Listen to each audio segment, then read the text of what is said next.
ইমাম মাহদী আসার পূর্বে প্রায় ৭০টি আলামত হাদিসে বর্ণিত আছে।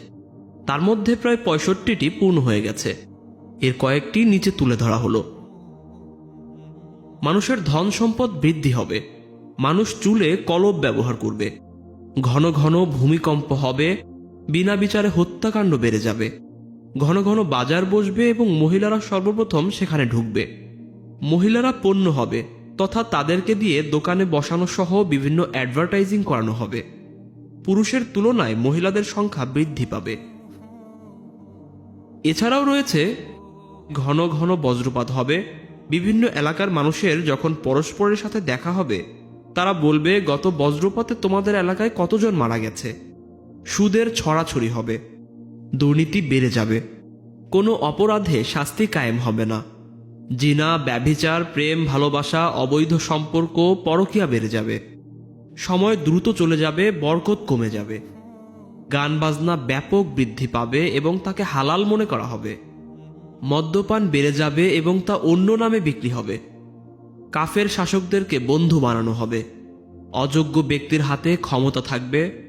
সমাজ, পরিবার, রাষ্ট্র প্রায় সব জায়গায় নারীর কর্তৃত্ব থাকবে। নামে মাত্র মুসলিম থাকবে। পাপকে পাপ না মনে করে আনন্দ করবে।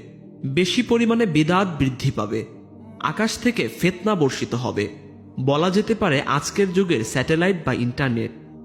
মুসলিম উম্মাহের একদল মূর্তি পূজা করবে। দাসী তার প্রভুকে জন্ম দিবে, অর্থাৎ ছেলে মেয়ে তার মায়ের সাথে দাসীর মতো ব্যবহার করবে। গায়ক, গায়িকা, নর্তকীদের কদর বেড়ে যাবে। মুসলিমরা সব জায়গায় নির্যাতিত হবে। জিহাদ সহ আরও বিভিন্ন ফরজ বিধান থেকে মানুষ দূরে থাকবে। মূর্খরা আলেমদের ভুল ধরবে।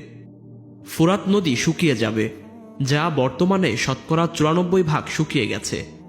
আর তা থেকে স্বর্ণের পাহাড় উঠে আসবে। শতকরা ৯৯% মানুষ তা নিজের মনে করবে এবং যুদ্ধে জড়াবে। মৃত্যুকে ভয় পাবে এবং জীবনের মায়া বেশি থাকবে। সৌদি নেতৃত্বে ৩টি ফাটল দেখা দিবে। বর্তমান বাদশার ৩টি ছেলে রয়েছে। আরও কিছু আলামত বাকি আছে, যা পূরণ হলে কিয়ামতের অপেক্ষা শুরু হয়ে যাবে। আলেমদের থেকে ইলম উঠিয়ে নেওয়া হবে। কারীদের থেকে তেলাওয়াত উঠিয়ে নিয়ে যাবে। কোরআনের লেখা মুছে যাবে। পশ্চিম দিক থেকে সূর্য উঠবে। মসজিদে চাকচিক্য থাকবে, কিন্তু মুসল্লি কম হবে। হে আল্লাহ, আমাদের ঈমানের উপর অটল অবিচল থাকার তৌফিক দান করুন। আমিন।